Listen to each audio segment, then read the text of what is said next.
사랑하는 성도 여러분, 하나님의 평강이 가득 넘치시길 바랍니다. 오늘 우리가 함께 대할 말씀은 민수기 5장 7절로 8절에 있는 말씀입니다. 자기가 저지른 잘못을 고백하고 피해자에게 본래의 값에다가 5분의 1을 더 얹어서 갚아야 한다. 그 피해자에게 대신 보상을 받을 근친이 없으면 그 배상액은 죄를 속량하려고 바치는 속죄양과 함께 주님께로 돌아가 제사장의 몫이 된다. 이스라엘 백성을 향해서 하나님께서 명령하시며 간청하시는 것은 내가 거룩하니 너희도 거룩하라 라는 것입니다. 거룩하라고 하시는 것은 부정한 것을 벌하시겠다라는 의미가 분명 담겨져 있지만 그것에 머무르라는 것이 아니라 거룩하여지라는 소원을 당부하시는 것입니다. 하나님의 사람은 죄를 짓지 말아야 합니다. 육신의 죄, 마음의 죄, 입술의 죄, 생각으로 짓는 죄, 어떠한 죄라 할지라도 짓지 말아야 하고 죄를 싫어하며 미워해야 합니다. 그것은 죄로 인해서 거룩이 무너지고 더럽혀졌다라는 의미보다 죄는 모든 관계를 무너뜨리기 때문에 그렇습니다. 사람은 죄를 범하는 순간에 관계들이 무너지게 됩니다. 하나님과의 관계가 무너지는 것뿐만 아니라 사람과의 관계도 끊어지게 됩니다. 성도에게 가장 큰 은총은 하나님의 간섭입니다.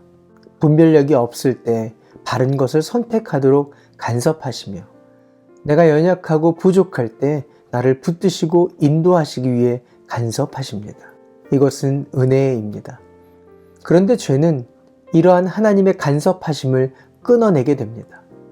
부정한 행실로 죄를 짓고 부정한 입술로 죄를 반복하면 하나님은 그 간섭을 멈추십니다. 더불어 사람과의 관계도 끊어지게 됩니다. 결국 죄의 결론은 모든 관계가 두절되는 것입니다.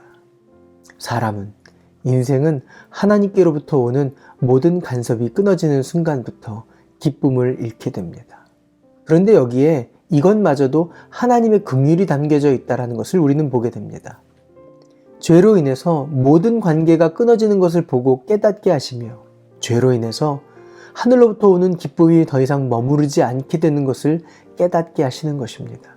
그래서 그때 자신을 돌아보며 그러한 가운데 있는 것을 알게 되었을 때 회개하며 죄를 멀리하도록 고통의 시간이 주어지는 것입니다. 한 가지 기억해야 되는 것은 죄를 해결하고 이기며 용서받는 길은 그 죄를 드러내는 것뿐입니다. 그것이 죄임을 자복하는 것입니다. 마음과 입술과 행실의 죄를 숨기지 않고 인정하고 고백하는 것으로 죄에서 자유케 하십니다. 죄는 타인을 핑계할 수도 없고 죄는 모두가 다 그렇다라고 보편화하며 위로받을 수도 없고 죄는 선행을 함으로써 덮을 수도 없습니다. 죄는 시간이 지나서 지워지지도 않습니다. 죄에서 이기며 자유하게 되는 길은 자복하는 것입니다. 그런 뒤에 성경은 관계가 회복되도록 보상까지 하라 라고 말씀하셨습니다. 성도가 잊지 말아야 하는 것, 성도는 거룩해서 성도가 아니라 거룩하도록 내어주신 길을 걸을 수 있게 해주셔서 성도가 된 것입니다. 요한일서 1장 9절의 말씀입니다. 우리가 우리 죄를 자백하면 하나님은 신실하시고 의로우신 분이셔서 우리의 죄를 용서하시고 모든 불의에서 우리를 깨끗게 해주실 것입니다. 성도에게 관계와 기쁨이 회복되도록 영원히 다치지 않는 자백의 길을 허락해 주셨습니다.